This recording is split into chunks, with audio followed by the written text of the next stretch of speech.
فاعوذ باللہ من شرور انفسنا ومن سیئات اعمالنا من يهد الله فلا مضل له ومن يضلل فلا هادي له واشهد ان لا اله الا الله وحده لا شريك له واشهد ان محمدا عبده ورسوله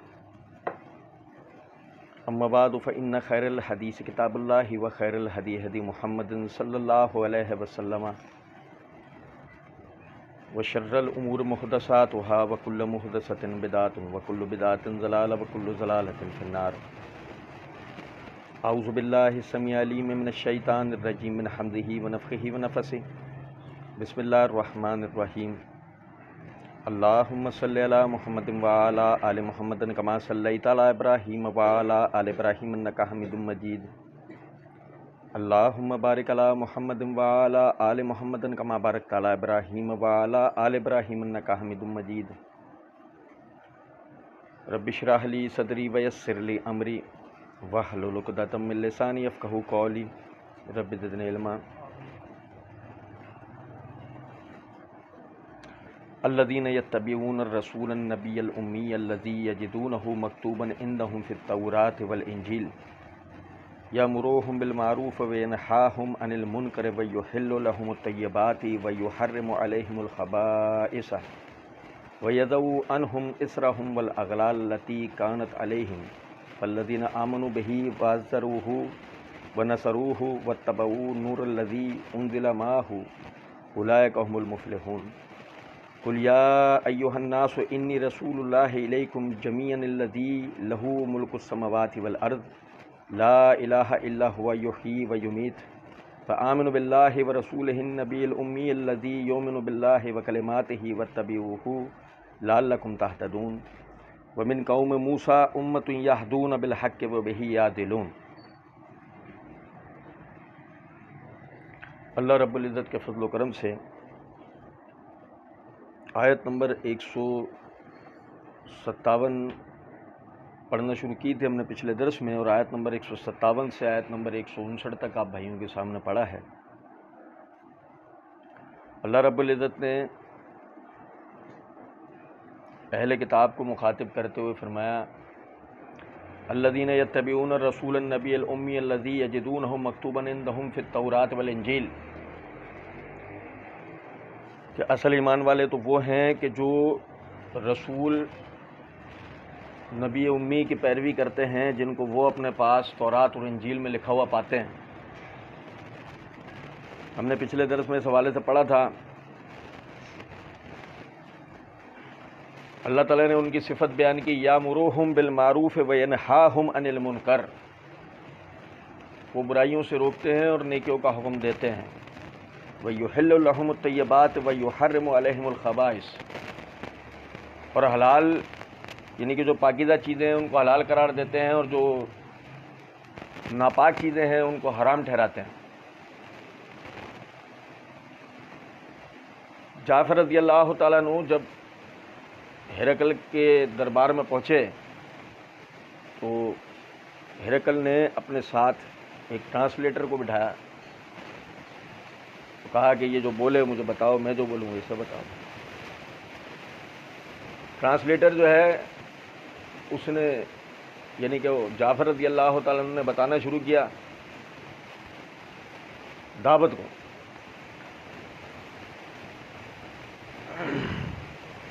اس پہ لکھ لیجیے، وہ کام کا پیپر ہے.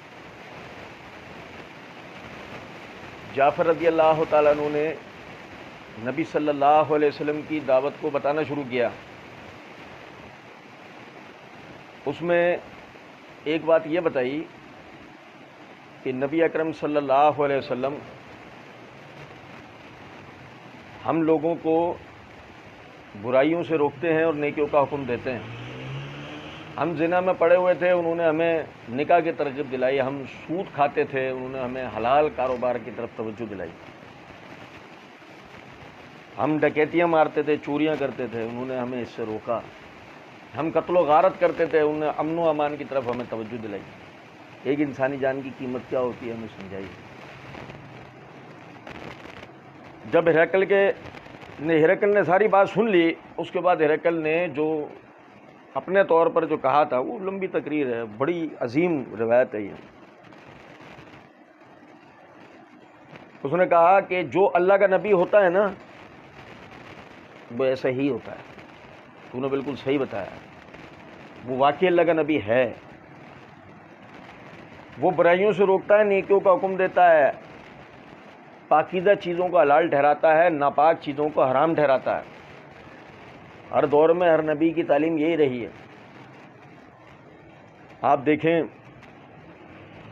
اللہ تعالیٰ نے یعنی کہ ابتدائی طور پہ اس صفت کے ساتھ نبی صلی اللہ علیہ وسلم کو بھیجا ہے, یامرہم بالمعروف وینہاہم عن المنکر. اور مومنین کا جو وصف بیان کیا ہے اسے بھی دیکھیں. سورہ آل عمران میں اللہ رب العزت نے فرمایا کہ ایمان والے وہ ہیں وہ برائیوں سے روکتے ہیں, نیکیوں کا حکم دیتے ہیں اور اللہ پر ایمان لے کر آتے ہیں. اچھا سمجھیں ذرا اس بات کو. ہم کہتے ہیں کہ ہمیں انبیاء کرام علیہم الصلاۃ والسلام یعنی کہ انبیاء کرام علیہم الصلاۃ والسلام کا سلسلہ مکمل ہوا, آخری نبی آئے, ہم آخری نبی کے اوپر ایمان لانے کے بعد اب وہ نمائندہ امت ہیں کہ جو نبوت و رسالت کی پیروی کر رہی ہے. اگر ہم نبوت و رسالت کی پیروی کر رہے ہیں تو نبوت کا جو ذمہ داری تھی جو ہماری طرف آئی تھی, نبوت سے ایک ذمہ داری ہماری طرف بھی آئی تھی. آخری خطبے کے اندر نبی صلی اللہ علیہ وسلم نے فرمایا تھا بلغوا عنی ولو آیۃ, مجھ سے تم تک ایک آیت بھی پہنچی دوسروں تک اسے پہنچانا.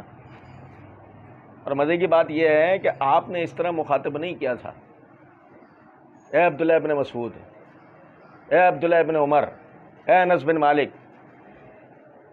بھائی میرے, اے عمر بن الخطاب, اے علی بن ابی طالب. مطلب ان حضرات کو مخاطب نہیں کرا تھا کہ جو حضرات یعنی کہ صحابہ اکرام میں اصحاب اہل علم تھے.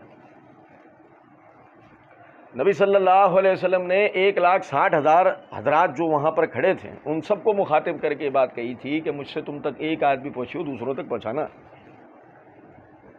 اب آج سوال یہ پیدا ہوتا ہے کہ سوائے پروپیگنڈا لوگوں تک پہنچانے کے ہم اور کیا کام کرتے ہیں؟ آپ مجھے بتائیں. ہمارے پاس حفوات کی کثرت, بکواس کی کثرت, ہمارے پاس افواہوں کی کثرت, ہم نے وہی لوگوں تک پہنچانا ہوتا. سوال یہ پیدا ہوتا ہے کہ ہم میں سے کتنے لوگ ایسے ہیں جو اپنی ذمہ داری پوری کرتے ہوئے لوگوں تک اللہ کے دین کی باتیں پہنچاتے ہیں. ایک تو مسئلہ یہ ہے, سب سے بڑا ہمارا المیہ ہے, یقین کریں بہت بڑا ہمارا المیہ ہے کہ جب ہم یہ سوچ لیتے ہیں یہ ہمارا کام نہیں ہے, تو ہمارا اگر یہ کام نہیں ہے نا میرے بھائی تو یقین کریں یہ بھی ہمارا کام نہیں ہے کہ ہم دوسروں پر تنقید کریں. بھائی دیکھیں میری بات سنیں, اصلاح کی کوشش میں ہمارا کوئی حصہ ڈلا ہوا نہیں ہے. خرابی کے اوپر ہم بات کر رہے ہوں اور ذمہ دار دوسروں کو ٹھہرا رہے ہوں تو کیا یہ انصاف ہے؟ آپ زمانے بھر کو برا بھلا کہہ رہے ہیں, حکمرانوں نے یہ کر دیا, امیروں نے یہ کر دیا, تاجروں نے یہ کر دیا, ٹرانسپورٹرز نے یہ کر دیا, فوج نے یہ کر دیا, اس نے یہ کر دیا, اس نے وہ کر دیا. زمانے بھر کو ہم نے الزام دے دیے. کبھی اپنے گریبان میں ہم نے جھانکا ہو کہ ہم نے لوگوں کی اصلاح کے لیے کیا کیا ہے؟ جو آدمی, آپ سمجھیں اس بات کو, اپنے گھر کے لوگوں کی اصلاح نہ کر رہا ہو وہ یہ بات کرے کہ جی زمانے میں اصلاح کیوں نہیں ہو رہی ہے, کتنی بے تکی بات. یہ اس وقت میں ہے کہ جب آپ یہ کہیں کہ میری یہ ذمہ داری نہیں ہے, آپ کی یہ نہیں ہے تو آپ کی وہ بھی نہیں ہے.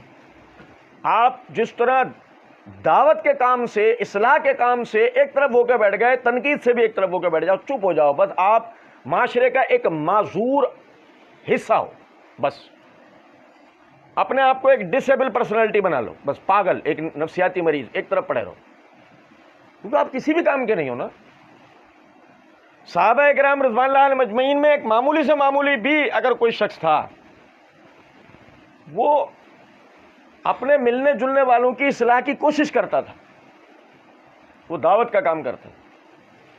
ایک اور سنیں, مسلمانوں کو تبلیغ نہیں ہوتی. ارے بھائی تو تمہیں کون کہہ رہا, مسلمانوں کی اصلاح ہوتی ہے؟ اصلاح تو ہوتی ہے نا. اگر ایک آدمی میں کوئی غلطی ہے اس کی تصحیح تو ہوگی, اس کی اصلاح تو ہوگی. نہیں, وہ بھی نہیں کریں گے. صحیح بخاری کتاب الایمان کے اندر حدیث ہے, نبی اکرم صلی اللہ علیہ وسلم نے مومن کے 3 اوصاف بیان کرے جو ایمان کی تکمیل کی علامت قرار دیے گئے. ان میں تیسرا جو وصف بیان کیا گیا وہ نصح لکل مسلم, ہر مسلمان کو نصیحت کرے گا. ہر مسلمان کو نصیحت کرے گا. یہ دلیل ہے اس آدمی کی کہ یہ آدمی ایمان کی تکمیل کی طرف گامزن ہے, ایمان کی زیادتی کی طرف گامزن ہے. یاد رکھیں, نصیحت اور تنقید کا فرق سمجھیں. میں آپ کو بتاؤں, یہ نصیحت قطعی نہیں ہوتی. یہ کیا کر رہا بدعتی, یہ نصیحت نہیں ہے. او مشرک, یہ نصیحت نہیں ہے. یاد رکھیے گا. حسن رضی اللہ تعالیٰ عنہ نے ایک شخص کو وضو کرتے ہوئے دیکھا. وہ وضو اس طرح نہیں کر رہا تھا جس طرح نبی صلی اللہ علیہ وسلم کیا کرتے تھے. تو اس کے برابر میں آ کے بیٹھے اور کہنے لگے کہ حضرت میں وضو کروں گا, آپ دیکھ کر بتائیے گا میں وضو صحیح کر رہا ہوں یا نہیں. کیا کرو. اب جب حسن رضی اللہ تعالیٰ عنہ نے وضو کیا تو وہ عین سنت کے مطابق تھا. وہ وضو تھا جو اللہ کو ایک مومن سے مطلوب ہے. اب جب اس شخص نے دیکھا, اس کو اندازہ ہوا کہاں کہاں وہ کیا کیا غلطیاں کر گیا ہے وضو میں اپنے, تو آخر میں کہنے لگا میں سمجھ گیا آپ میری اصلاح کے لیے بیٹھے تھے, اللہ آپ کو جزائے خیر دے کہ آپ کی ایسے میری اصلاح ہوئی. اب آپ اندازہ کریں کہ ایک نصیحت کا یہ طریقہ ہے کہ آدمی سامنے والے کو کسی بھی چیز کے بارے میں ایک طریقہ اخلاق سے, تمیز سے, سیرت و کردار سے بتائے. اور ایک یہ کہ بے جا ہر آدمی کے اوپر آدمی تنقید کیا رہا ہے, پوچھا دیکھو بھائی میں تو سچ بولتا ہوں. میں سچ نہیں بولتا, منہ سے پیشاب کر رہا ہے تو, منہ سے پخانہ تھوک رہا ہے تو, منہ سے زہر اگل رہا ہے تو سچ نہیں بول رہا. سچ کبھی بھی کڑوا نہیں ہوتا, یہ مثال غلط ہے. سچ ہمیشہ میٹھا ہے. سچ بولنے والے کا انداز کیا ہے, بحث اس سے ہوتی ہے. اگر آپ سچ کو اخلاق کے یعنی کہ اخلاق کے پہناوے کے ساتھ رکھو گے, اس سچ سے میٹھی دنیا میں کوئی چیز نہیں ہے. اور اسی سچ کو آپ کڑوا کر کے بولو گے, سچ سے زیادہ دنیا میں متنفر کرنے والی چیز وہ سچ ہوگا. اس لیے صحابہ کرام رضوان اللہ علیہم اجمعین کا جو طریقہ ہے وہ طریقہ ہمیں بھی اختیار کرنا چاہیے. آپ دیکھیں وَيُحِلُّ لَهُمُ الطَّيِّبَاتِ وَيُحَرِّمُ عَلَيْهِمُ الْخَبَائِثَ. آج اچھا دیکھیں, طیبات اور خبائث میں یعنی پاکیزہ اور ناپاک چیز میں سب سے بڑا فرق یہ بھی ہوتا ہے, ایک چیز شریعت میں پاکیزہ قرار دی گئی ہے اور ایک چیز شریعت میں ناپاک قرار دی گئی ہے. جیسے مثال دیتا ہوں آپ کو ایک چھوٹی سی. اللہ رب العزت نے قرآن پاک کے اندر فرمایا انما الخمر والمیسر والانصاب والازلام رجس. ہر قسم کا نشہ, ہر قسم کا جوا, ہر قسم کا مستقبل کا علم حاصل کرنے کا ذریعہ, اور ہر غیر اللہ کی قربان گاہیں, لنگر خانے, نظر و نیاز کی جگہیں, فرمایا رجسن, یہ ناپاکیاں. یہ کیا ہے؟ یہ ناپاکیاں. اب دیکھو یہ تھا شریعت کا مزاج. شریعت نے اس کو کیا قرار دیا, یہ کیا ہے؟ آگے فرمایا من عمل الشیطان, یہ شیطانی اعمال میں سے. فاجتنبوہ, تم ان سے باز رہو, ان چاروں چیزوں سے تم باز رہو, لعلکم تفلحون, تاکہ تم کامیاب ہو جاؤ. اب آپ دیکھیں, سوال کرنے والا سوال کرتا ہے نہیں مطلب مجھے تو نشہ نہیں ہوتا, پھر میرے لیے غلط کیسے؟ سمجھیں بات کو. یہ نقطہ سمجھیں کہ شریعت نے آپ کو ایک خبیث چیز کی طرف توجہ دلائی. یہ کیا ہے؟ اب یہ آپ پر خباثت کا اثر ڈالتا ہے یا نہیں, بحث یہ نہیں. بحث کیا ہے کہ یہ چیز کیا ہے, اور بھائی بحث کیا ہے کہ یہ چیز ناپاک, وہ آپ پہ اس کا اثر چھوڑ رہا ہے یا نہیں, اس کی بحث نہیں ہے. نہ آیت میں تھا نہ کہیں حدیث میں. اب میں نے کیا کرنا تھا, میں نے اس سے اجتناب برتنا تھا. جیسے کہ والمیسیر, اب جوئے کی جتنی بھی قسمیں ہیں، مثال کے طور پہ اب ایک آدمی سوال کرتا نہیں بانڈ کیا ہے، بانڈ میں حرمت کی بات کیا ہے؟ ایک انعام ہے، تو ہمیں تو ایک انعام مل رہا ہے، اس میں کیا معاملہ ہے؟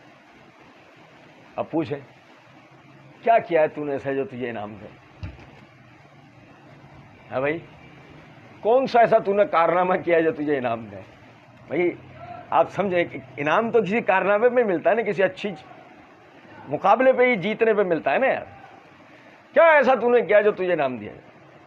یاد رکھیں اس بات کو کہ جتنے خبائث ہیں، یعنی جتنی ناپاکیاں ہیں، شیطان نے ان کو پاک کر کے دکھانے کی کوشش کی ہے. اور نبی اکرم صلی اللہ علیہ وسلم نے ایک ایسا فارمولہ بیان کیا ہے کہ جس کے بعد بات ہی ختم کر دی ہے. فرمایا کچھ چیزیں حلال ہیں اور کچھ چیزیں حرام ہیں. شریعت میں کچھ چیزیں حلال ہیں اور کچھ چیزیں حرام ہیں، اور کچھ ان کے درمیان شک پیدا کرنے والی. تو جس شخص نے شک پیدا کرنے والی چیزوں سے اپنے دامن کو بچا لیا وہ دنیا میں بھی کامیاب ہوا اور آخرت میں بھی کامیاب ہوگا. مگر جس شخص نے اپنے آپ کو شک پیدا کرنے والی چیزوں میں ملوث کر لیا وہ دنیا میں بھی ذلیل و رسوا ہوگا اور آخرت میں بھی ناکام ہوگا.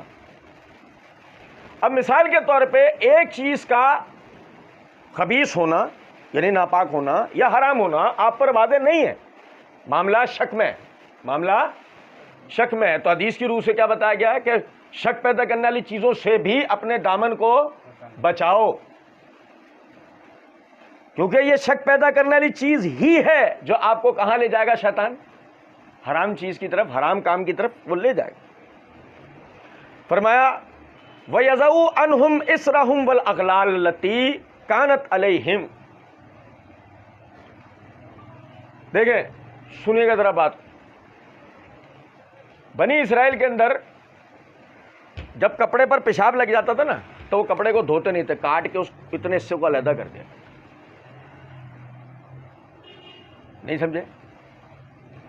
عورت حائضہ ہوتی تھی، گھر کے متصل ایک کمرہ بنایا کرتے تھے، اس عورت کو اس کے برتنوں اور کچھ کپڑوں سمیت وہاں ڈال دیا کرتے تھے. سمجھے بات کو؟ سور تو حرام ہے مگر اس کی چربی کو پگھلا کے اس کو اپنے استعمال میں، دیگر چیزوں کے استعمال میں لے آیا کرتے تھے. صحیح؟ نبیز یا جو کی شراب وغیرہ ان کے یہاں شراب ہی نہیں تھی. اس کو کہتے تھے یہ وہ شراب تھوڑی ہے کہ جس کو شریعت نے حرام قرار دیا.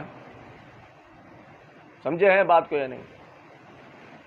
زکوٰۃ جو یعنی کہ زکوٰۃ کے جو مصارف تھے ان کو انہوں نے توڑ مروڑ کے اپنے لیے حلال کر لیا. بھائی میرے، طلاق کو کلی طور پہ حرام قرار دے دیا اور ایک طبقے نے نکاح کو کلی طور پہ حرام قرار دے دیا.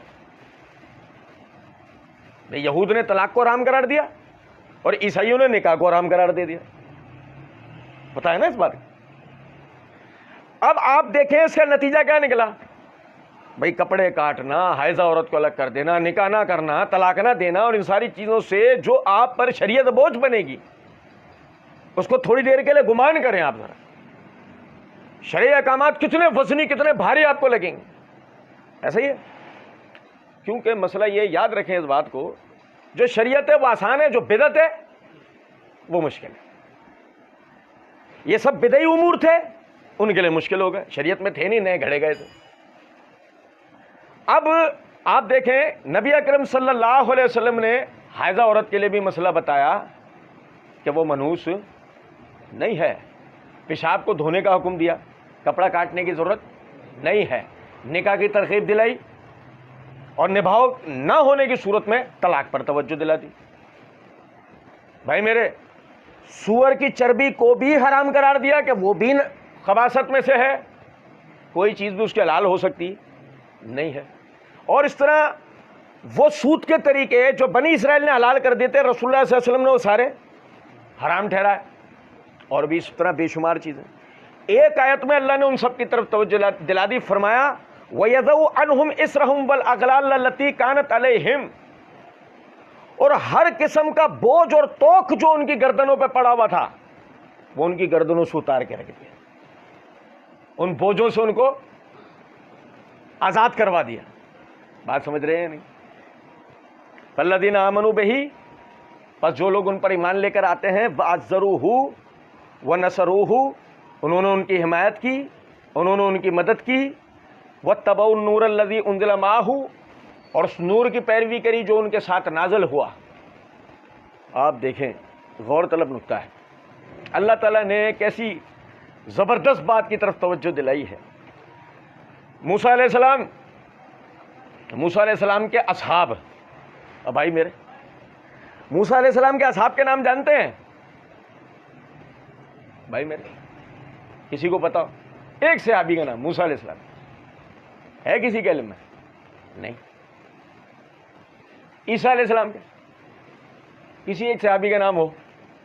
حالانکہ ہیں، موسیٰ علیہ السلام کے بھی ہیں، عیسیٰ علیہ السلام کے بھی، لیکن مسئلہ یہ ہے کہ ذرا دیکھیں موسیٰ علیہ السلام کے ساتھی، انتہائی معذرت کے ساتھ ہم پیچھے سے پڑھتے باہر ہیں نا، ابھی آگے بھی پڑھیں گے، آگے تو اللہ رب العزت نے دو مزید چیزیں ایسی بیان کی جو پیچھے پورے قرآن میں نہیں تھی گئی، وہ آگے بیان کی، پڑھیں گے ہم۔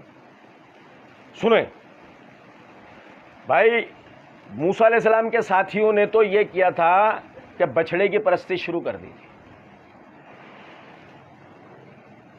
موسیٰ علیہ السلام کے ساتھیوں نے تو یہ کیا تھا کہ جب ان سے عمالقہ سے جنگ کرنے کے لیے انہیں کہا گیا تو کہا تو اور تیرا رب جا کے لڑو، جب فتح حاصل کر لو بتا دینا، آ جائیں گے۔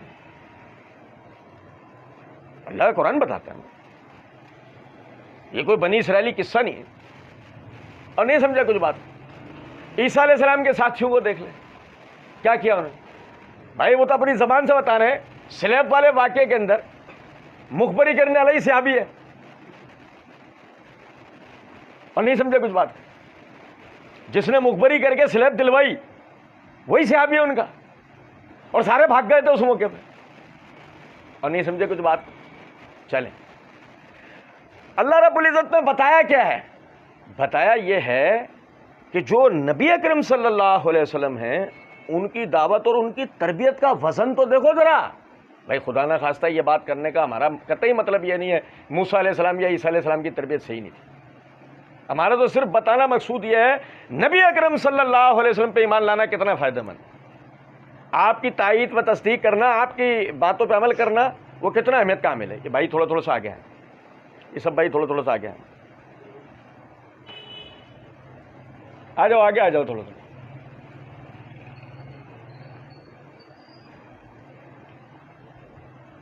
ان کے اوپر ایمان لانا کتنا فائدہ مند ہے، آپ دیکھیں کہ صحابہ کرام رضوان اللہ علیہم اجمعین کا اللہ ذکر کر رہا ہے، فالذین آمنوا بہ وعزروہ ونصروہ، جو نبی صلی اللہ علیہ وسلم پر ایمان لے کے آئے انہوں نے ان کی یعنی کہ تائید بھی کی اور ان کی مدد بھی کی۔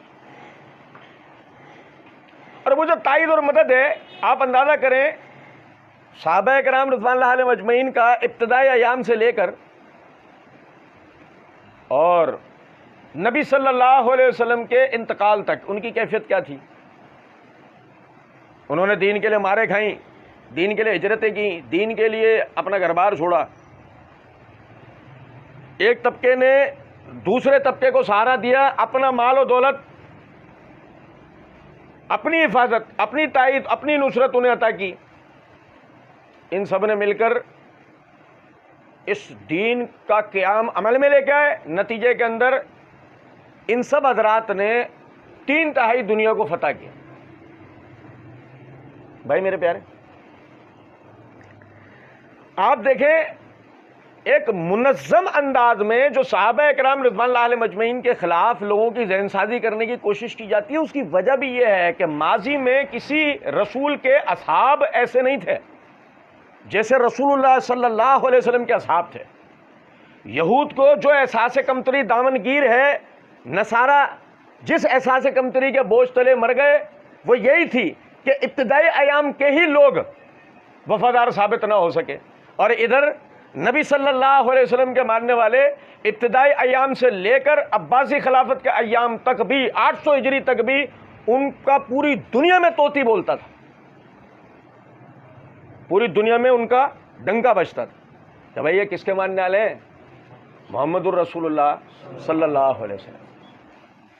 آپ سمجھیں، اب یہ جو احساس کمتری ہے بھائی، اب اگر ظاہر ہے کہ یہ اسی طرح لوگوں کی نظروں میں آئیڈیل بنے رہے تو نتیجتاً ہر نئی آنے والی نسل ان کی پیروی کرے گی، اور وہی ہوگا کہ ان کی پیروی میں جو جو کام انہوں نے کیے وہ یہ بھی کریں گے۔ صحابہ نے کیا کیا کیا؟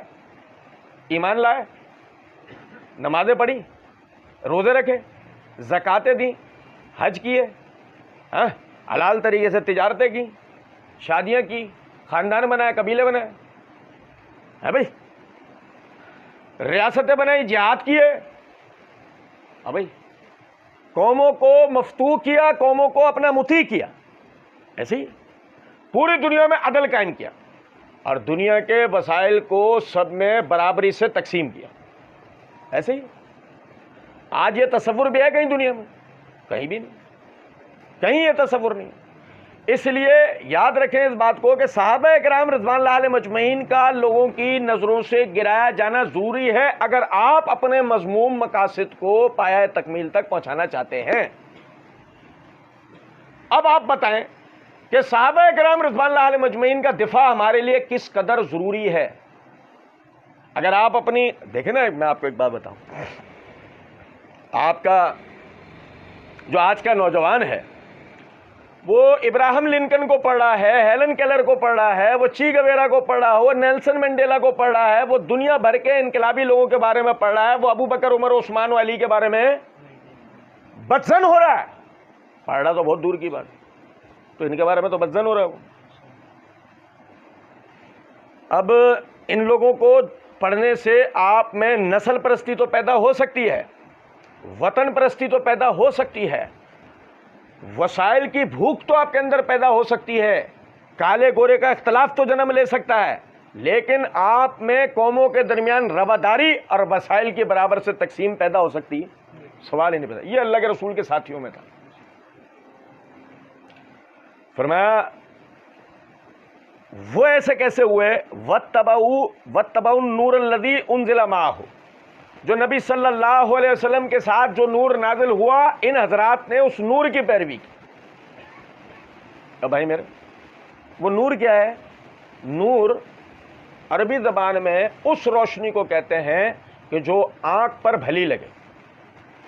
جیسے سورج کی روشنی کو نور نہیں کہا جاتا، ضوء کہا جاتا ہے، وہ آنکھ پر چبھتی ہے، اور چاند کی روشنی کو نور کہا جاتا ہے، وہ آنکھوں پہ بھلی لگتی ہے۔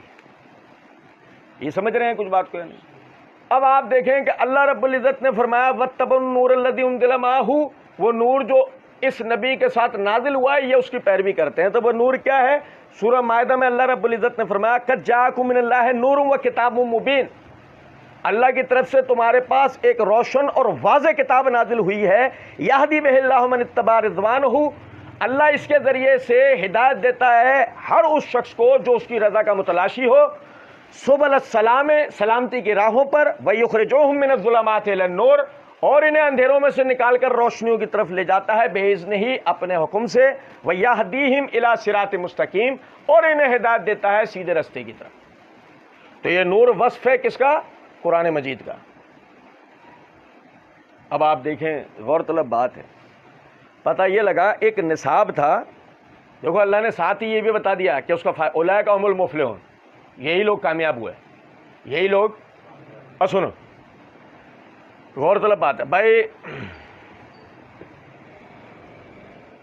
میں کامیاب ہونا چاہتا ہوں، اچھا آپ یہ جتنے حضرات یہاں بیٹھے ہیں وہ حضرات ہاتھ کھڑے کریں جو کامیاب نہ ہونا چاہتے ہو دنیا میں۔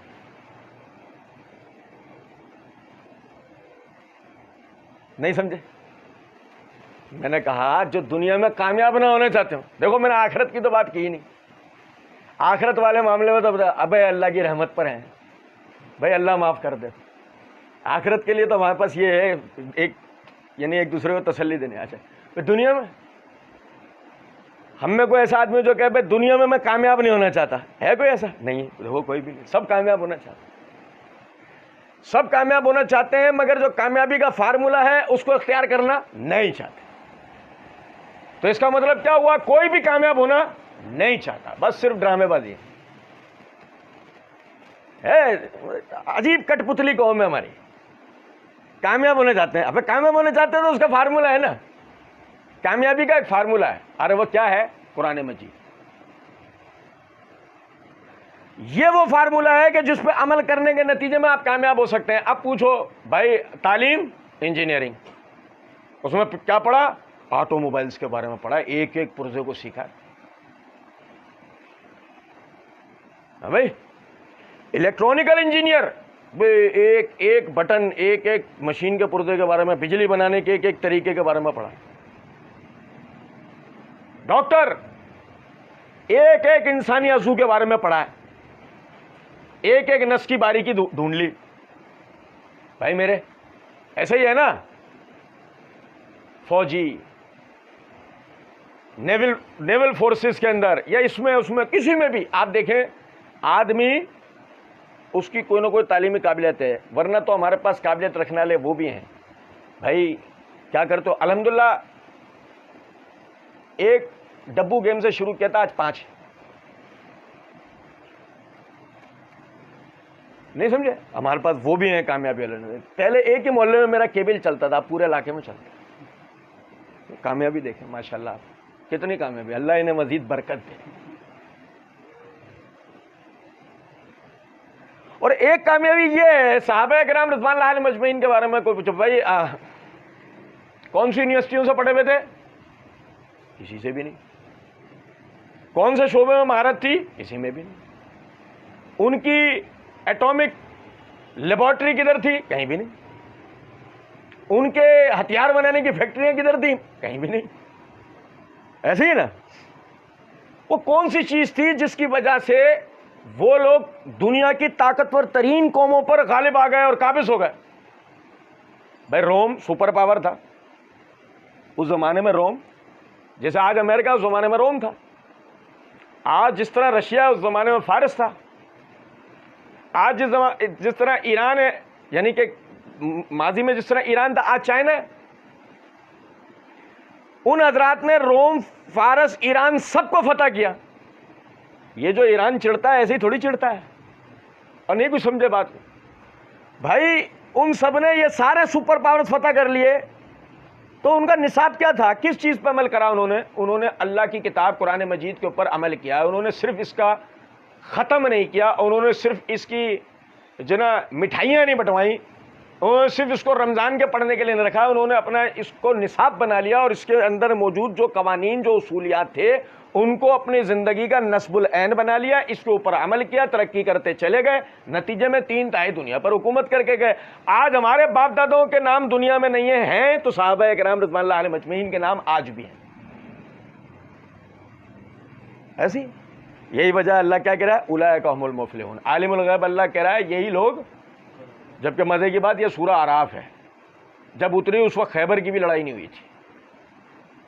جب یہ سورت اتری تو اس وقت خیبر کی جنگ بھی نہیں ہوئی تھی. اندازہ کریں اللہ اس وقت کہہ رہا ہے اولئک هم المفلحون, یہی لوگ کامیاب ہیں. اب مزے کی بات یہ ہے, آج ہم اپنی آنکھوں سے خیبر کی لڑائی دیکھ رہے ہیں, نہیں دیکھ رہے؟ فلسطین میں کیا قنوت نازلہ کرنے کے علاوہ اور کچھ کر سکتے ہیں؟ بتاؤ, نہیں کر سکتے. اور اگلے 500 سال بھی نہیں کر سکتے بھائی جان, نہیں کر سکتے. وہ زمینی حقائق ہیں کچھ, آپ ان کا تدارک کر نہیں سکتے. اس کی وجہ ہے بہت ساری, لیکن فی الوقت صرف ایک وجہ کے اوپر بات کر سکتے ہیں, اور وہ وجہ یہ ہے کہ کم سے کم آپ میں مسلمانیت کی حقیقی روح تو پھونکی جائے. اور مسلمانیت کی حقیقی روح قرآن مجید سے پھونکی جاتی ہے. اب مجھے بتائیں کہ اگر ہمارے اوپر قرآن مجید پڑھ پڑھ کے سنایا جا رہا ہو تو ہمارے اندر وہ وزن پیدا بھی ہو, اور جب قرآن مجید پڑھا ہی نہیں جا رہا ہو تو وہ وزن کیسے پیدا ہوگا؟ اب اللہ نے آگے فرمایا, کل اے نبی صلی اللہ علیہ وسلم آپ فرمائیے, یا ایھا الناس انی رسول اللہ الیکم جمیعا. یا ایھا الناس, اے لوگوں. اب یہ اے لوگوں بڑا غور طلب ہے. اے عربوں. اب اگر عربوں کی بات ہو رہی ہوتی تو سمجھ میں آتی بات کہ نبی صلی اللہ علیہ وسلم رسول بن کے آئے عربوں کے لیے. اے حجازیوں تو اور خاص ہو جاتا کہ صرف حجاز کے لیے آئے. عربوں میں بھی صرف حجازی عربوں کے لیے آئے, باقی کسی کے لیے نہیں آئے. نہیں سمجھے؟ جیسے مثال دیتا ہوں آپ کو ایک چھوٹی سی. سوامی لکشمن پرساد ہندو پنڈت گزرا ہے, اس نے کتاب لکھی ہے عرب کا چاند کے نام سے. وہ ہمارے پاس کتاب موجود ہے الحمدللہ. اس میں اس نے نبی صلی اللہ علیہ وسلم کی سیرت آپ کا کردار آپ کی تعریف میں پوری کتاب لکھی ہے، اور اس نے اس کتاب میں تاثر یہ دیا ہے کہ عربوں میں آپ سے بہترین کوئی رسول نہیں گزرا، جس سے خود بخود تاثر یہ جاتا ہے کہ وہ نبی صلی اللہ علیہ وسلم کو رسول تو مانتا ہے مگر عربوں کے لیے، اپنے لیے نہیں۔ سمجھیں؟ نہیں سمجھے؟ وہ انہیں رسول تو مان رہا ہے مگر عربوں کے لیے۔ یہ بالکل اس طرح بات ہے کہ جیسے ہم موسیٰ علیہ السلام کو رسول مانتے ہیں بنی اسرائیل کے لیے، بھائی میرے، ہم عیسیٰ علیہ السلام کو رسول مانتے ہیں کس کے لیے؟ بنی اسرائیل کے لیے۔ نبی صلی اللہ علیہ وسلم نے فرمایا یا ایھا الناس، اے لوگوں، اے کالوں، اے گوروں، اے امیروں، اے غریبوں، اے عربوں، اے اجمیوں، دنیا میں جتنے بھی لوگ بستے ہیں سب مخاطب ہیں اس دعوت کے۔ اے لوگوں، جس پر انسانیت کا اطلاق ہوگا وہ اس دعوت کا مخاطب ہوگا۔ نبی اکرم صلی اللہ علیہ وسلم نے فرمایا میرے آ جانے کے بعد جو یہودی یا عیسائی میرے اوپر ایمان لے کے نہ آئے اور وہ مر جائے، وہ لازمی جہنم میں داخل ہوگا۔ بھائی میرے پیارے، اور نہیں سمجھے کچھ بات؟ بھائی جو آدمی یہودی یا عیسائی ہے وہ کسی نبی کی پیروی کا دعوے دار ہے۔ جو آدمی یہودی یا عیسائی ہے وہ کسی نبی کی پیروی کا دعوے دار ہے۔ تو جب وہ کسی نبی کی پیروی کا دعوے دار ہے، پیروی کرتے ہوئے اگر نبی صلی اللہ علیہ وسلم کی بھی پیروی اختیار نہ کرے تو اس نبی کی پیروی بھی اسے بچا پا رہی نہیں، بلکہ یہ کہاں جا رہا ہے؟ جہنم میں۔ نہیں سمجھے؟ نبی صلی اللہ علیہ وسلم کے آ جانے کے بعد کسی نبی کی پیروی بھی آپ کو بچا سکتی، جب تک آپ نبی صلی اللہ علیہ وسلم پہ ایمان نہ لے آئیں، ان کی تصدیق نہ کریں، ان کے اوپر ان کی تعلیمات کے اوپر عمل نہ کریں۔ فرمایا یا ایھا الناس انی رسول اللہ الیکم جمیعا، اے لوگوں میں اللہ کی طرف سے رسول ہوں تم سب کے لیے، تم سب کے لیے میں رسول بنا کر بھیجا گیا ہوں، سندھیوں کے لیے، ہندیوں کے لیے، چینیوں کے لیے، اور نہیں سمجھے کچھ بات، افریقیوں کے لیے، عربوں کے لیے، یورپیوں کے لیے، انگریزوں کے لیے، اور امریکہ کی تو کوئی قومیت ہی نہیں ہے مگر ان کے لیے بھی۔ نہیں سمجھے کچھ بات کو؟ اسرائیلیوں کے لیے، اسرائیلیوں کے لیے تو پہلے ہیں، ہمارا تو پھر بعد میں آتا ہے، ہم ہندوستانی تو بعد میں آتے ہیں، اسرائیلی تو پہلے آتے ہیں، ان پر تو پہلے حق ایمان لانے کا۔ کیونکہ اس کی وجہ یہ ہے، آپ دیکھیں یعقوب علیہ السلام، اسحاق علیہ السلام اور اسماعیل علیہ السلام دونوں سگے بھائی تھے۔ اسحاق علیہ السلام سے یعقوب علیہ السلام اور یعقوب علیہ السلام سے سارے بنی اسرائیل ہیں، اور اسماعیل علیہ السلام سے محمد صلی اللہ علیہ وسلم۔ تو اسرائیلیوں کا تو قریبی رشتہ ہے، نہیں سمجھے؟ ایک تو ہمیں نا زبردستی کا رشتہ ہے، میرے نبی سے میرا رشتہ کل بھی تھا اور آج بھی، ہمارا تو زبردستی کا رشتہ ہے، ان کا تو حقیقی رشتہ ہے۔ تو ان کو تو پہلے ایمان لے کر آنا چاہیے۔ فرمایا انی رسول اللہ علیکم جمیعا الذی لہ ملک السماوات والارض، اے لوگوں میں ساری انسانیت کے لیے رسول بنا کر بھیجا گیا ہوں اس اللہ کی طرف سے کہ جو آسمان اور زمین کا مالک ہے۔ اچھا آپ دیکھیں سن 9 ہجری میں نبی صلی اللہ علیہ وسلم کے پاس پوری دنیا سے لوگ آئے۔ بھائی آپ دیکھیں یہ عبرانی سریانی زبان جو ہے یہ باقاعدہ سیکھنے کے لیے نبی صلی اللہ علیہ وسلم نے صحابہ کرام کو توجہ دلائی۔ آج ہم جو دوسری زبانوں کو سیکھنے کی طرف توجہ دلاتے ہیں وہ بھی اسی دعوت سلسلے میں توجہ دلاتے ہیں نا۔ مطلب ہم یہ نہیں کہتے، ایک تو ہمارے والے بھی الٹا لے آتے۔ ابھی پچھلے دنوں ایک صاحب سے بات ہو رہی ہے، کہنے لگے کہ انگریزی زبان ہمیں اس لیے سیکھنی ہے کہ ہم انگریزوں کو تبلیغ کر سکیں۔ تو جواب میں عرض کیا کہ بھائی تبلیغ کرے گا جس کی وہ زبان تو سیکھ، انگریزی تو سیکھ لی تو نے کہ تو انگریزوں کو تبلیغ کرے گا، تو تبلیغ انگریزی کی کرے گا کیا؟ تو جس کی تبلیغ کرے گا وہ بھی تو سیکھ۔ ہاں اسی طرح توریت اور انجیل کا مطالعہ کرنا چاہیے، کیوں؟ غیر مسلموں کو جواب دینے کے لیے۔ ابے تو جس پر اعتراض ہو رہا ہے وہ تو سیکھ پہلے، جبھی تو جواب دے پائے گا نا۔ اور بھائی یاد رکھیں، آپ نے اپنا دین نہیں سیکھا، اس کی زبان نہیں سیکھی، اس کے نشیب و فراز نہیں سیکھے، اب اس کے بعد دنیا بھر کا آپ کچھ بھی سیکھ لو، آپ کبھی بھی کامیاب ہو سکتے ہیں؟ سوال ہی نہیں پیدا ہوتا۔ جو حضرات علماء کرام جن کو آپ غیر مسلموں کو تبلیغ کرتے ہوئے دیکھتے ہیں، انہوں نے سب سے پہلے اپنے دین کو سیکھا ہے، اس کے سارے نشیب و فراز سیکھے ہیں، اس کی ساری باریکیاں سیکھی ہیں، پھر اس کے بعد انہوں نے دوسروں کی زبانیں سیکھی۔ یہی صحابہ کرام رضوان اللہ علیہم اجمعین نے کیا تھا۔ اب بھائی توجہ سننا، میں جو بتا رہا ہوں، انہوں نے زبانیں سیکھی۔ سن 9 ہجری میں نبی صلی اللہ علیہ وسلم کا پوری دنیا سے لوگ گئے اسلام قبول کرنا۔ آپ کو پتا آپ کے سندھ سے بھی گئے تھے۔ محمد بن عمر الاوزاعی رحمۃ اللہ علیہ سندھی تھے، پتا آپ کو؟ یہاں سے گئے، جب تک پہنچے تو نبی صلی اللہ علیہ وسلم کا انتقال ہو چکا تھا۔ تو اگر ان کو پا لیتے اور نہیں سمجھے، نبی صلی اللہ علیہ وسلم کو پا لیتے تو شاید صحابی بھی ہوتے، نہیں سمجھے؟ تو بہرحال یہاں سندھ سے حضرات گئے، انہوں نے اسلام قبول کیا، وہاں پہ تربیت حاصل کی، دین کو سیکھا، پڑھا، سمجھا۔ بعض واپس آئے، بعض بعض وہیں رہے، مزید آگے دعوت کا کام کرنے چلے گئے، کیونکہ یہاں تو جو اسلام پہنچا وہ 80 ہجری میں پہنچا ہے۔ سندھ میں محمد بن قاسم رحمۃ اللہ علیہ اسلام لے کر آئے تھے نا، یہ ہمیں تو بتایا جاتا ہے وہ صوفی اسلام لے کر آئے تھے۔ وہ صوفی کیا کرتے تھے کہ جی وہ ایک قوالی پڑھتے تھے 2 لاکھ لوگ مسلمان آتے تھے۔ آج ایک قوالی پڑھتے ہیں 2 لاکھ لوگ اس دین سے متنفر ہو جاتے ہیں۔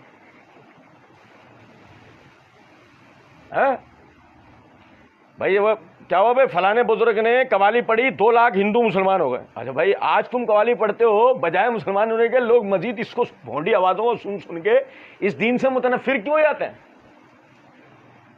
یاد رکھیں اس بات کو، قوالی دین سے مذاق ہے، دین نہیں ہے، دین سے مذاق ہے۔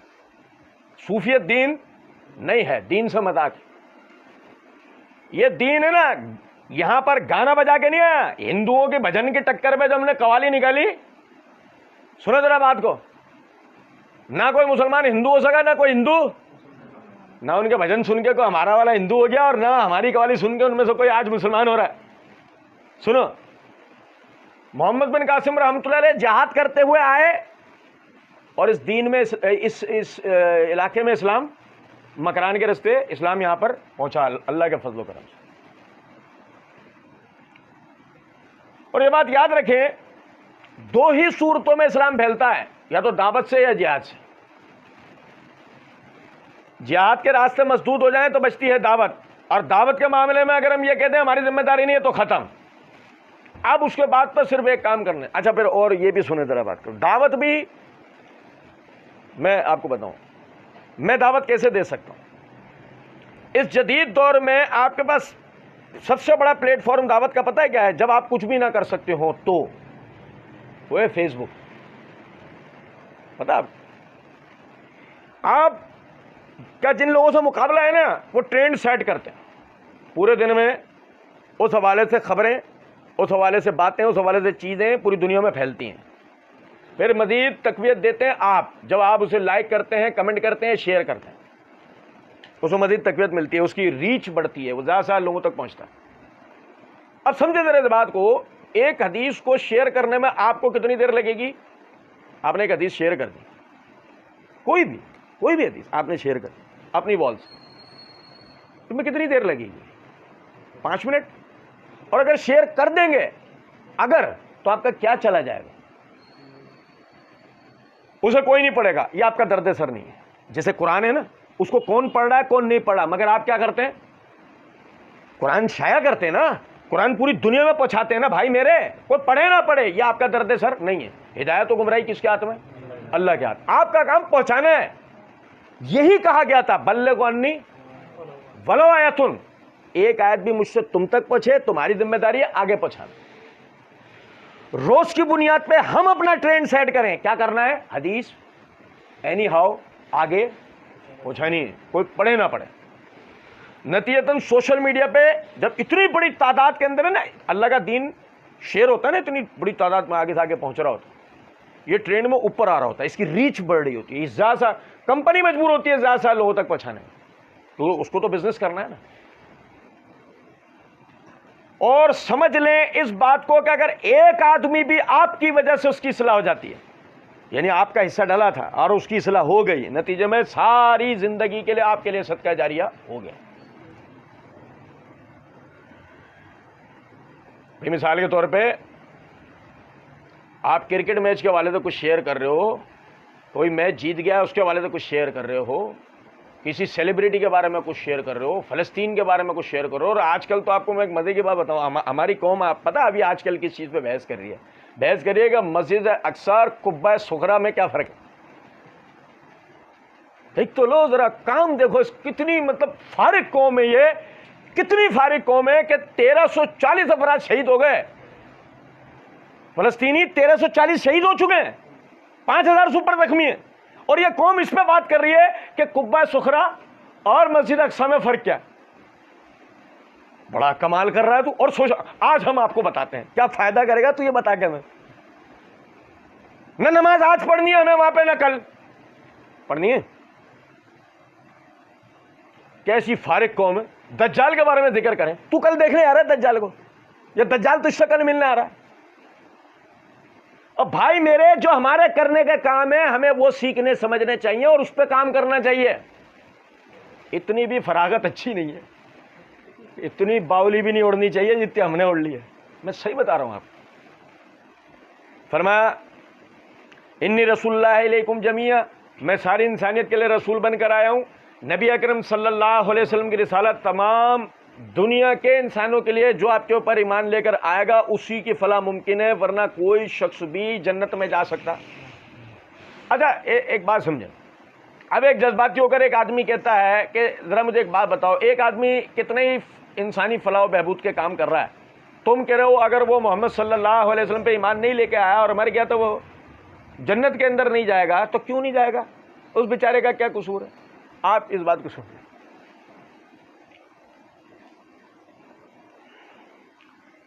آپ نے 7 اسٹار ہوٹل دیکھے ہیں بھائی میرے؟ پل کانٹیننٹل ہے، اواری ہے، اس ٹائپ کے ہوٹل ہوتے ہیں نا، 7 اسٹار ہوٹل، ان کا ایک اسٹینڈرڈ ہوتا ہے، اور خاص طور پہ ہوٹل میں ایک تو ایسی جگہ ہوتی ہی ہوتی ہے جس کا ایک اسٹینڈرڈ ہوتا ہے۔ میرے جیسا آدمی اگر اندر داخل ہونے کی کوشش کرے گا نا تو وہ مینجمنٹ کے لوگ روک دیں گے، معذرت کریں کہ حضرت ہم معذرت نہیں، ٹھیک ہے آپ کتنے کروڑ پتی ہوں گے، کتنے پیسے والے ہوں گے، کتنا ہی پیسہ، ہم آپ کو یہاں نہیں جانے دیں، یہاں کا ایک اسٹینڈرڈ ہے، اس کے لیے آپ کو 3 پیس سوٹ پہن کر آنا ہے، کار سے اترنا ہے، ایک اسٹینڈرڈ ہے۔ اسی طرح کے لوگ یہاں پہ مطلوب۔ اب آپ وہاں کھڑے ہو کر رونا پیٹنا مچا سکتے ہو کہ میں اندر کیوں نہیں جاؤں گا؟ جنت کا ایک اسٹینڈرڈ ہے، ہر ایرا گرا نتھو خیرا جنت میں، چاہے کیسی کام کیوں نہ کرتا ہو، جنت کا ایک اسٹینڈرڈ ہے، اور اس اسٹینڈرڈ کی بنیادی شرط یہ ہے کہ وہ نبی صلی اللہ علیہ وسلم کا پیروکار ہے، بنیادی شرط، اس کا ایک اسٹینڈرڈ، اس میں ناراض ہونے کی کیا بات؟ آپ اس اسٹینڈرڈ پہ آ جاؤ، ہم کون سا مجبور کر رہے ہیں آپ جنت میں نہیں جاؤ؟ میں جنت اتنی بڑی ہے، ہم پوری کی پوری، میرے ساتھ میں یہ ذہن بناؤں کہ یار میرے علاوہ کوئی جنت میں جائے، ساری جنت کی نعمتیں مجھے مل جائے، وہ ساری بھی مل جائے گا، اور جس کو میں پوری جنت بھی سمجھ رہا ہوں وہ بھی مل جائے، اس کے بعد بھی باہر نکلوں گا تو اس کا 100 گنا زیادہ نظر آ رہی ہوگی، صرف نظر آ رہی ہوگی، تو کیا کروں گا میں وہ اکیلا؟ جنت تو بہت بڑی ہے، ساری دنیا چلی جائے ہماری بھلا سے ہمیں کیا ہے اس میں؟ لیکن اللہ نے خود اس کا ایک اسٹینڈرڈ رکھا ہے، وہ جنت میں جانا چاہتے ہو تو یہ پورا کر کے لاؤ، آپ کو جنت میں بھیجیں گے، اس میں کیا مسئلہ ہے؟ فرمایا نلذی لہو ملک السماوات والارض، یہ رسالت کس کی طرف سے ہے؟ یہ رسالت پتہ ہے پولس یسوع مسیح کی زندگی میں انہیں گالیاں دیتا رہا، نعوذ باللہ، ان کے خلاف لوگوں کو بھڑکاتا رہا۔ جب یسوع مسیح اس دنیا سے چلے گئے اور بقول عیسائیوں کے سلیب دے دی، تو پولس ایک دن آتا ہے اور رسالت کا اعلان کرتے ہوئے کہتا ہے کہ یسوع مسیح رات کو میرے اوپر ظاہر ہوئے جنگلوں میں، اور انہوں نے مجھے رسالت عطا کی ہے، اور آج سے یسوع مسیح کے سارے ماننے والے جو نا، میں ان کی تائید و مدد کے لیے سب سے پہلے کھڑا ہوں گا۔ اور اس کے بعد سے پولس کو رسول مان لیا گیا، اس پر لوگ ایمان لے آئے۔ اور نتیجے میں یہودیت کی جتنی گمراہ کن تعلیمات تھیں وہ عیسائیت کے اندر داخل ہوئیں، اور آج جو عیسائیت ہمیں نظر آتی ہے وہ پولوس کے مرہون منت ہے، اس کی وجہ سے ہوا. سمجھے یہ بات کیوں نہیں؟ سیم اسی طریقے سے مرزا قادیانی نے کیا. مرزا قادیانی نے کہا کہ رسول اللہ صلی اللہ علیہ وسلم نے ظاہر صورت میں میرے سامنے مجھے بشارت دی. کس چیز کی؟ کہ میں ذلی بروزی نبی ہوں، آپ نے مجھے نبوت عطا کی ہے. مرزا قادیانی کیا کہہ رہا ہے کہ مجھے نبوت کس نے دی ہے؟ اچھا یہ بنیادی نظریہ سمجھ لیں، اسلام کا بنیادی عقیدہ سمجھ لیں. رسالت جو ہے نا وہ کسبی فعل نہیں ہے. رسالت کوشش کرنے سے نہیں ملتی، رسالت کوشش کرنے سے نہیں ملتی، محنت کرنے سے، کوئی امتحانات پاس کرنے سے نہیں ملتی. اور اسی طرح رسالت ایسے بھی نہیں ملتی کہ رسول اپنی جگہ کسی کی رسالت پہ سگنیچر کر جائے، یہ لو تم بھی رسول ہو. ایسے بھی رسالت ملتی نہیں. رسالت ملتی ہے اللہ کی طرف سے. انی رسول اللہ، میں اللہ کا رسول ہوں. میں نلذی لہ ملک السماوات والارض، وہ جس کی بادشاہت تمام زمین اور آسمانوں پر ہے. نہیں سمجھے؟ میں اس کی طرف سے رسول بنا کر بھیجا ہوں. میری رسالت خود چاہی نہیں ہے، میری رسالت کسی کی دی ہوئی نہیں ہے کہ کسی نے میری رسالت پہ سگنیچر کیا. میری رسالت اللہ کی طرف سے ہے. اور نبی اکرم صلی اللہ علیہ وسلم کی رسالت کی تصدیقات، جیسے پچھلا بھی آپ کو یاد ہوگا درس ہم نے اس کے اندر پڑھا تھا کہ نبی صلی اللہ علیہ وسلم کی آمد کی پیشن گوئی، ہم نے توریت پڑھی تھی، توریت کی عبارتیں آپ کو میں نے پڑھ کے سنائی تھی کہ نبی صلی اللہ علیہ وسلم کے آنے کی بشارت تو توریت کے اندر بھی موجود ہے. الحمدللہ. فرمایا لہ ملک السماوات والارض لا الہ الا ہوا یحیی و یمیت. زمین اور آسمان کی بادشاہت کس کے پاس ہے؟ تبارک الذی بیدہ الملک، تبارک الذی بیدہ الملک. ساری برکتیں اس اللہ کے ہاتھ میں ہیں جس کے ہاتھ میں بادشاہت. زمین اور آسمان کی ہر چیز کا مالک کون ہے؟ اور اللہ تعالیٰ کس طرح مالک ہے؟ میں آپ کو ایک بات بتاؤں. اللہ تعالیٰ کی ملکیت کو سمجھیں. اس کی ملکیت کے اندر کوئی اس کا شریک، کوئی اس کا وزیر یا مشیر نہیں ہے. اللہ تعالیٰ کی ملکیت میں نہ اس کا کوئی شریک ہے اور نہیں اللہ تعالیٰ کی ملکیت میں کوئی اس کا وزیر یا مشیر، ایسا بھی نہیں. اچھا پھر مزے کی بات ہے، اس کی ملکیت میں وہ جس کو چاہے عطا کرتا ہے. بادشاہ ہے نا اللہ تعالیٰ، کیا ہے؟ بادشاہ ہے نا. بادشاہ کی تو صفت ہی یہی ہوتی ہے جس کو جو چاہے دے. غنی ہوتا ہے، بے پرواہ ہوتا ہے، اس کو کسی کی کوئی پرواہ. اس کی مثال دیتا ہوں چھوٹی سی. دیکھو اللہ بادشاہت اللہ کی ہے، اس کی سب سے بڑی دلیل کیا ہے؟ آپ سننا ذرا اس بات. غوث پاک ہیں، غوث پاک 11ویں مناتے ہیں جن کی، غوث پاک. اب بظاہر کیا ہے بھائی؟ غوث پاک کا وسیلے سے لوگوں کی مرادیں پوری ہوتی ہیں، ایسے نا غوث پاک کی چلتی ہے بھائی دنیا میں، ایسے ہی ہے. غوث پاک سے مراد شیخ عبد القادر جیلانی رحمۃ اللہ علیہ. شیخ عبد القادر جیلانی رحمۃ اللہ علیہ اللہ کو گالیاں دینے والوں کو ان کی حاجتیں عطا کریں گے اور ان کو حاجتیں ملنے دیں گے. علی رضی اللہ تعالیٰ عنہ اللہ کے دشمنوں کے مقابلے میں کتنے سخت ہیں. مخلوق کا وسیلہ اگر علی ہو، یار لوگ کہتے ہیں نا مخلوق کا وسیلہ کون ہے؟ علی ہے. مخلوق کا وسیلہ اگر علی ہے تو سمجھیں ذرا اس بات کو. کفار کے لیے کتنے سخت تھے وہ، تھے نا. اسرائیل کو کچھ کھانے پینے کو مل سکتا تھا اور کم سے کم یار بمباری کے بعد تو بند ہی ہو جاتا. نہیں سمجھے کچھ بات کو؟ یاد رکھیں کہ اگر رزق کی تقسیم آپ کے جو بزرگ آپ نے اللہ کے وسیلے بنا لیے، اگر رزق کی تقسیم اللہ نے ان کے ہاتھوں میں دی ہوتی تو کفار کو تو ایک بوند پانی ملنے کی نہیں تھی. کیونکہ اس کی وجہ یہ ہے کہ آپ کے بزرگوں کو، مزے کی بات یہ ہے کہ آپ کے شہر کے بزرگوں کو دوسرے شہر کا مسلمان نہیں جانتا. غیر مسلم تو بہت دور کی بات ہے، لیکن اللہ کو کون نہیں جانتا؟ بتائیے بھائی. آپ کے ہاں جو بزرگ اللہ کے ولی ہیں ان کو پنجاب میں کوئی جانتا ہوگا، اب پنجاب میں جو ہے ان کو روس میں کوئی جانتا ہوگا، اور روس میں جو اللہ کے نیک بندے گزرے ہوں گے ان کو امریکہ میں کوئی جانتا ہوگا، لیکن اللہ کو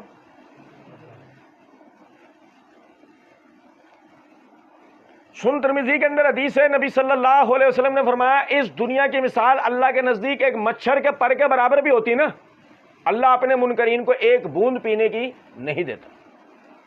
یعنی کہ اللہ تو بادشاہ ہے نا، کوئی حیثیت نہیں ہے اس کی نظر میں دنیا کی کوئی حیثیت نہیں ہے، دنیا کی ساری نعمتیں سارے کافر کھا جائیں اللہ اور پیدا کر دے گا، اس کو کوئی پرواہ نہیں ہے۔ وہ صرف اس لیے کھانے کو دیتا ہے کیونکہ کفار ہو یا مسلم، ابرار ہو یا فجار، مخلوق کس کی ہے؟ تخلیق تو اللہ نے کیا نا۔ اس نے فرمایا وما من دابۃ فی الارض الا علی اللہ رزقها، زمین پہ کوئی حرکت کرنے والی چیز ایسی نہیں ہے جس کا رزق ہمارے ذمہ نہ ہو۔ اب بھائی میرے، میں 2 بکری کے بچے لے کے آیا، ایک بڑا مچلتا ہے اور دوسرا بڑا سادہ رہتا ہے، ایک پورے محلے کو بھیٹیاں مارتا ہے اور دوسرا بالکل سیدھا کھڑا رہتا ہے، لیکن میں کھانے کو تو دونوں کو دیتا ہوں نا، کیونکہ دونوں بچے لا کے میں نے باندھے، اور ساری مخلوق کو کس نے پیدا کیا؟ اللہ کھانے کو نہیں دے گا تو کون دے گا؟ اور نہیں سمجھ میں آئی کچھ بات؟ لہو ملک السماوات والارض لا الہ الا ہوا، زمین اور آسمان کی ساری بادشاہت اس کے لیے، اور جب ساری بادشاہت اس کے لیے تو یہی وجہ ہے اس کے سوا کوئی الہ، اس کے سوا کوئی الہ نہیں ہے، کوئی مشکل کشا، کوئی مددگار نہیں ہے۔ یحیی و یمیت، وہی زندہ کرتا ہے اور مارتا ہے، وہی زندہ کرتا، اور تمہیں زندہ کس لیے کیا تھا؟ سننا بھائی، توجہ سے سننا، بہت توجہ سے، تمہیں زندہ کس لیے کیا تھا؟ اچھا جی بھائی نورانی جا رہا ہوں، کہاں جا رہا ہے؟ نورانی جا رہا ہوں زیارت کے لیے۔ اچھا اللہ نے تجھے پیسہ دیا، ہاں حج کرنے چلا جا بیٹا، اللہ نے تیرے پہ نورانی جانا فرض تھوڑی کیا تھا، حج کرنے جانا فرض کیا تھا، تو نورانی جا رہا ہے؟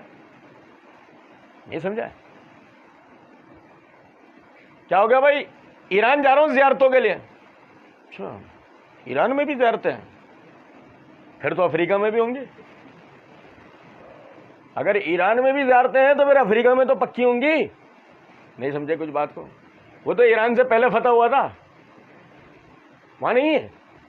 اچھا زیارتیں بھی وہاں ڈھونڈی ہیں جب پھر بھی امن و امان ہے، جب بالکل ہی جنگ چل رہی ہے تو وہاں زیارتیں نہیں ہیں۔ یقین کرو کل فلسطین اگر آزاد ہو گیا نا، مسجد اقصی میں انہوں نے اتنی زیارتیں ڈھونڈ لینی ہے کہ پھر وہاں جا رہے ہوگا کیا کاروان فلسطین، ہم آپ کو فلسطین کی تمام زیارتیں کروائیں گے۔ ہے بھائی، یاد رکھیں اس بات کو، اللہ رب العزت نے جنات اور انسانوں کو اپنی عبادت کے لیے پیدا کرا، ہماری نمازیں اللہ کے لیے، ہماری قربانی اللہ کے لیے، ہمارے سفر اللہ کے لیے، ہمارے کھانے پینے بھی اللہ کے لیے، سونے جاگنے بھی اللہ کے لیے، چلنے پھرنے بھی اللہ کے لیے، ہماری ہر نیت اللہ کے لیے، ہر عمل، دوستیاں اللہ کے لیے، دشمنی اللہ کے لیے، محبت اللہ کے لیے، نفرت اللہ کی۔ یہ بنیادی ہمارا عقیدہ ہے مسلمانوں کا۔ جس دن ہم نے اس عقیدے کی اہمیت کو سمجھ لیا، اس دن کے بعد ہمارے آدھے امت کے مسائل حل ہو چکے ہیں۔ فآمنوا باللہ ورسولہ النبی الأمی الذی یؤمن باللہ وکلماتہ واتبعوہ لعلکم تہتدون۔ اللہ رب العزت نے فرمایا پس ایمان لے کے آؤ اللہ پر اور اس کے رسول پر، اس نبی امی پر کہ جو ایمان لے کے آتا ہے اللہ پر اور اس کے تمام احکامات پر۔ آپ دیکھیں غور طلب بات ہے، اللہ تعالیٰ نے نبی اکرم صلی اللہ علیہ وسلم پر اپنے دین کو نازل کرا اور سارے عمل آپ نے کر کے دکھائے۔ مجھے بتائیں نبی صلی اللہ علیہ وسلم پہلے دن سے اللہ نے آپ کو جب رسالت کے لیے چنا تو راضی ہو کے چنا نا، اللہ آپ سے راضی تھا جبھی تو آپ کو رسالت کے لیے چنا نا۔ جب راضی ہو کر چنا تو پہلے دن نبی اکرم صلی اللہ علیہ وسلم جنتی ہیں یا نہیں؟ تو آپ کو نماز پڑھنے کی ضرورت تھی، روزہ رکھنے کی، زکوٰۃ دینے یا حج کرنے کی، جہاد کرنے یا دیگر امور کی، دین کے کسی بھی حکم پہ آپ کو عمل کرنے کی ضرورت تھی؟ بس بتا دیتے، زبانی کلامی بتا دیتے، ایک آدھ دفعہ کر کے دکھا دیتے۔ عمل کرنا تو امت کے اوپر فرض ہے نا، اس اعتبار سے کہ امت کو اپنی جنت کی فکر ہے۔ جب نبی صلی اللہ علیہ وسلم کی بات ہو تو اگر صرف اتنی سی بات پہ غور کر لیا جائے کہ اللہ نے آپ کو جو رسالت عطا کی ظاہر ہے آپ سے راضی ہو کر دی ہے آپ کو، جس سے اللہ راضی ہو جائے اس کی تو جنت جہنم کی بحث ہی ختم ہو جاتی ہے نا، وہ تو سیدھا جنتی ہے انشاءاللہ۔ اب آپ اس بات کو سمجھیں کہ نبی صلی اللہ علیہ وسلم نے نمازیں بھی پڑھی، روزے بھی رکھے۔ اچھا مزے کی بات، نمازیں بھی پڑھی، گرمی سردی کی پڑھی، خزاں بہار کی پڑھی، روزے بھی رکھے، گرمی سردی کے رکھے، اللہ کے راستے میں جہاد کیا، گرمی سردی میں کیا۔ بھائی میرے، کون سا ایسا کام ہے جو نبی صلی اللہ علیہ وسلم نے دین کا خود پہلے کر کے نہ دکھایا؟ پریکٹیکلی ساری چیزیں امت کو کر کے دکھا دیں تاکہ کوئی کہنے والے کے لیے کوئی بات نہ بچے۔ ٹھیک ہے اللہ نے ہمیں یہ حکم دیا، مگر کیسے کرنا ہے یہ تو نہیں بتایا۔ اب میں تو کنفیوز ہوں، میں اس کے اوپر عمل کیسے کروں؟ ارے اللہ کے بندے، نبی صلی اللہ علیہ وسلم نے کر کے دکھایا، احادیث کی کتابیں، سیرت کی کتابیں گواہ، اٹھاؤ پڑھو دیکھو۔ بات تو یہ ہے کہ اگر تم ہی عمل سے بھاگنا چاہو تو بھاگنے کے 100 بہانے، بھاگنے کے تو 100 بہانے نا۔ یہ بالکل وہ والی بات ہے کہ ایک آدمی کو 2 جعلی نوٹ لگ گئے، کیا ہوا؟ دکان پہ تالا لگا ہوا۔ بھائی تم دکان نہیں کھول لو 2 دن سے، بس آج کے بعد میں کاروبار نہیں کروں گا، میں کنفیوز ہو گیا ہوں بزنس سے، 2 جعلی نوٹ لگ گئے مجھے۔ بھائی میرے ایسے ہی ہے نہیں نا؟ اصل اور نقل کی آدمی پہچان سیکھتا ہے، صحیح اور غلط کی آدمی پہچان سیکھتا ہے، لیکن کاروبار چھوڑتا نہیں ہے۔ اسی طرح اللہ کو راضی کرنا ہے نا، کنفیوز مت بنے، بے وجہ کے ہماری جان پر فلم نہ بنے، سیکھیں، پڑھیں، اپنے نبی کی سیرت کو جانیں اور اس کے مطابق عمل کریں۔ اگر آپ ایسا کر لیں گے تو اللہ کہتا ہے وَاتَّبِعُوهُ، نبی کی پیروی اختیار کر لو، لعلکم تہتدون، تاکہ تم ہدایت حاصل کرو۔ نبی کی پیروی جب تک آپ اختیار نہیں کریں گے، 1000 خود کو ہدایت پر سمجھیں، آپ ہدایت پر نہیں ہوں گے۔ ایک آخری مسئلہ بتا کے بات ختم کرو۔ پھر وہ کہتے ہیں کہ جی دیکھو شریعت تو لیتے ہیں ہم نبی سے، طریقت لیتے ہیں پیر سے، طریقت لیتے ہیں مرشد سے۔ بھئی یہ کیا ہوا؟ یہ ہوا کہ بھئی شریعت تو ہمیں کتاب و سنت سے وہاں مل گئی، ابھی طریقہ بابا جی سے لیں گے، پیر صاحب سے، ہمارے جو پیر صاحب۔ اچھا بھئی پیر صاحب کو دیکھا میں نے، ان کے والے جو پیر صاحب ہیں نا وہ داڑھی کاٹتے ہیں اور ہری ٹوپی لگاتے ہیں۔ ان کے والے پیر صاحب سفید امامہ پہنتے ہیں، داڑھی چھوڑتے ہیں، پنج لکھنؤ سے نیچے لٹکاتے ہیں۔ ان کے والے جو پیر صاحب ہیں وہ تو رہتے ہی کینیڈا میں، ان کے دونوں بچوں کے چہرے پہ داڑھی نہیں ہے، وہ 3 پیس سوٹ پہنتے ہیں، ٹوپی ووپی، وہ بلٹ پروف گاڑیاں ہیں۔ آئے تھے ان کے پیر صاحب ایک دفعہ پاکستان میں انقلاب لانے کے لیے، انقلاب تو آیا نہیں، انہیں جلاب لگ گئے، نکل لیے۔ اور سنو ایک بات کامن ہے سب کے پیروں میں، کمائے گا کوئی بھی نہیں۔ جیسے نبی صلی اللہ علیہ وسلم کا کپڑے کا بزنس تھا نا، نہیں سمجھے؟ سب کے پیروں میں ایک بات کامن ہے، کمائے گا کوئی بھی نہیں، سب مریدوں کے نذرانوں پہ چل رہے ہوں، نہیں سمجھے؟ اب بتاؤ بھکاری پیر کے مرید کیا بنیں گے؟ بھکاری، نہیں تو لوگوں کو بھکاری بنائیں گے۔ سمجھے ہیں کچھ بات کو یا نہیں؟ وَاتَّبِعُوهُ، نبی کی پیروی اختیار کرو، لعلکم تہتدون، تاکہ تم ہدایت۔ نبی صلی اللہ علیہ وسلم ہجرت کر کے مدینہ، آپ کو پتا ہے سب سے پہلا مدینے میں آنے کے بعد آپ نے جو کام کیا ہے، ایک مملکت کا سربراہ جس کو کام کرنا چاہیے تھا سب سے پہلا، ارے آدمی حیران رہ جاتا۔ عبد الرحمن ابن عوف جو ہے تاجر ہیں، یہ انصاری صحابی تاجر ہے۔ نبی صلی اللہ علیہ وسلم نے ان دونوں کی اخوت کا، بھائی بندی کا رشتہ قائم کروا دیا۔ یہ کیا ہے؟ تاجر ہے۔ یہ کیا ہے؟ یہ بھی تاجر ہے۔ یہ وہاں مدینے کے اندر جب ہجرت کی نا، اس کے گھر والوں نے سارے اس کے کام کاروبار، دکان، سب پیسہ سب کچھ چھین لیا اس سے۔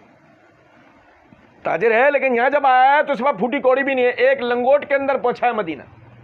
نبی صلی اللہ علیہ وسلم نے دونوں کے درمیان میں اخوت کا رشتہ کروا دیا۔